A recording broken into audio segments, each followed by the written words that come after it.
What are you looking at? I'm looking at another problem with an aircraft. So this is the deal. We got an aircraft here, came in for an annual, and the engine mounts have a big honking gap. The rubber part has a big honking gap in between the mount and the actual rubber. So we're looking at it going, well, that's kind of odd. That would indicate that the mounts have probably sagged or there's something wrong with it.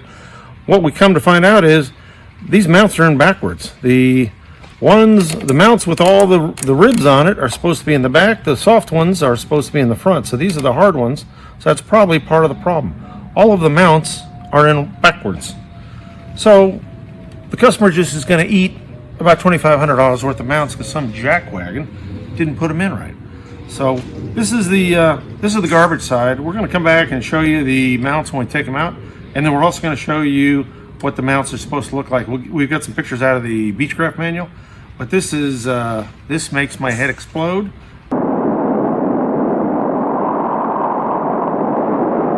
Makes me kind of crazy. I don't like it. Nobody likes it, and this is something that should have been changed several annuals ago, many annuals ago. So this is absolute rubbish. And we'll talk about what the difference is between the good ones and the bad ones and how to put them in right side upside and show you some stuff out of the maintenance manuals. But right now, I'm going to take a little bit of a break. We'll come back later when it's all good, and hopefully my head will heal from being exploded. Have a great day.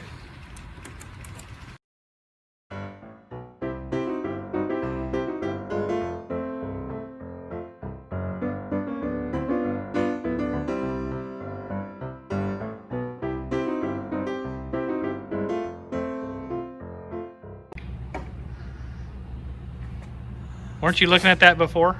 We were looking at that before, a couple days ago. And what we've done since then is we've gotten the mounts replaced. We have the correct mounts in the correct position. We found a couple other things too that's kind of interesting. One, the propeller spinners, we did a before and after measurement. They were lower by 2 inches up front of the engine, so that isn't good. The other thing we found too is on all of the mounts, I'm pretty sure all of the mounts, Larry, you can probably correct me if I'm wrong, but on all the mounts, they were so loose that this was chafing, so that you're getting a metal to metal bouncing.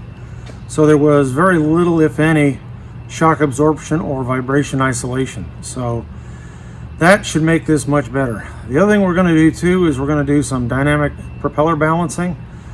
If we had done that before we did these mounts, it would have been a total waste of money. So now that everything is tight here, everything's installed per the book. We'll show you some pictures of that. This should be a nice tight installation, but anytime you change an engine, if for overhaul or something like that, I know they're expensive, but these should have been changed a long time ago, and they've actually caused some damage elsewhere in the aircraft with regards to cracked exhaust, things of that nature, baffles, etc., chafing. We found a lot of dodgy routing in this thing too, so those of you who are putting overhauled engines in, tire wrap is not your best friend. Do some clamping, MS21919 clamps, ADEL clamps I call them. So be safe, do a clean job. This was an absolute whipping. 2 IO 520s on a Baron. Not loving Beechcraft right now, but that's just if you have a Baron, you want the great performance, you got to put up with some of the hardship. But this thing is going to be nice and tight. It should fly like a dream now, even better than it ever did. So that's about it for this. Engine mounts, they're real important. Yes, they are expensive, but have a good one. Another thing is, hit that like if you can. We're trying to bring this material to you, so hit that like for sure. Subscribe if you can, and we'll catch you later next time. So this is good Airworthy stuff now. Everything's good. We've got a torque marked. We'll see you later. Hanger Ratz out.